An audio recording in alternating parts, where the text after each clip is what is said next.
Hey there, today I want to talk to you about my garage door. So as the cold weather starts here in Wisconsin, we're going to start moving the fix-it operations into the garage.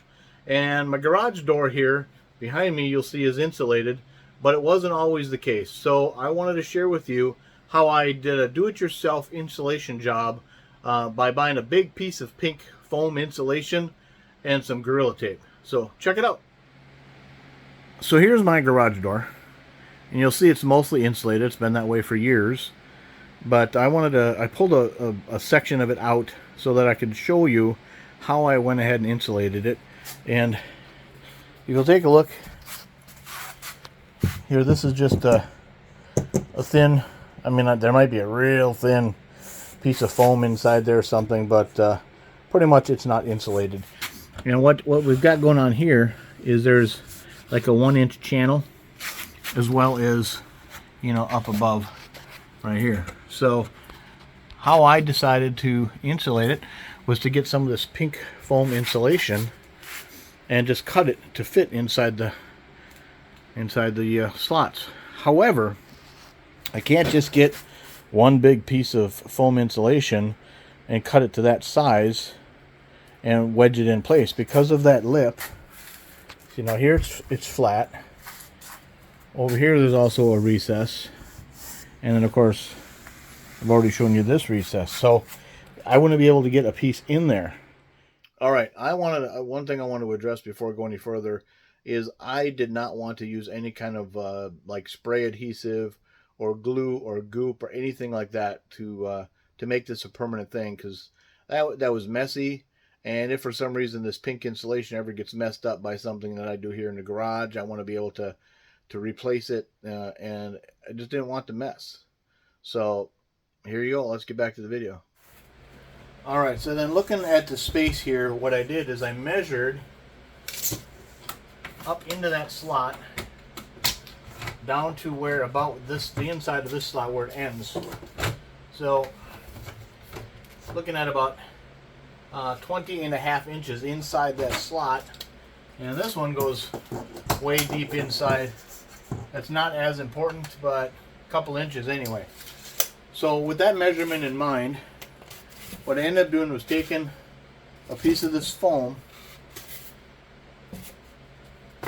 and I cut it into 4 pieces that happen to be 9 inches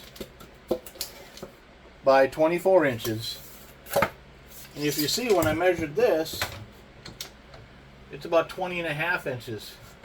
And the reason that I left that gap was because now what I can do is I can wedge this in here like so, and I leave this gap here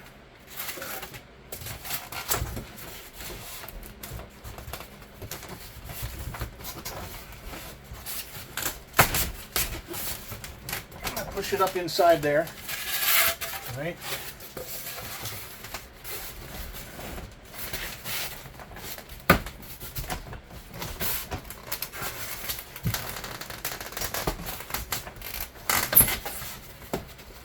Yeah, slip it over.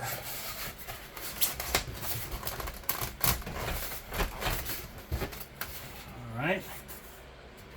So now you've got these gaps. And then I grabbed another piece here. This is 3 inches. And I could wedge it in here.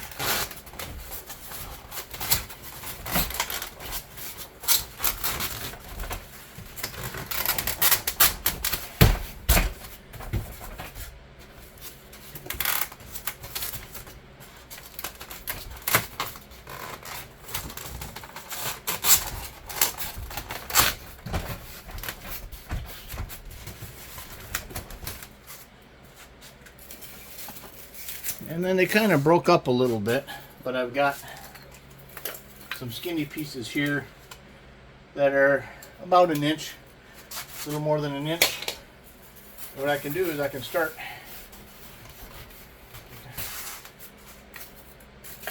wedging the pieces in here.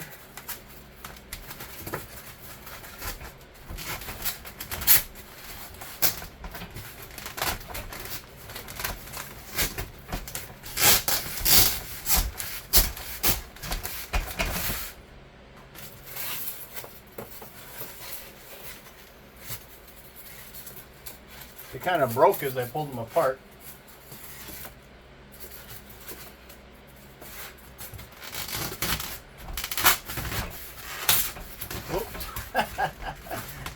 Anyway, I just want to bring this down. I think I'm missing a piece.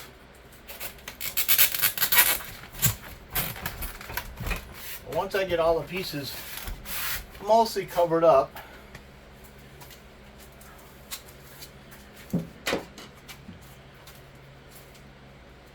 then I have black Gorilla Tape. It's just the strongest tape that I could think of. And I basically cover up all of these gaps here.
Now, if I wanted to, I can go ahead and fill in these gaps too. But my garage door has been like this for a number of years, and I know it's definitely helped with keeping the warm air in and the cold air out as good as I can.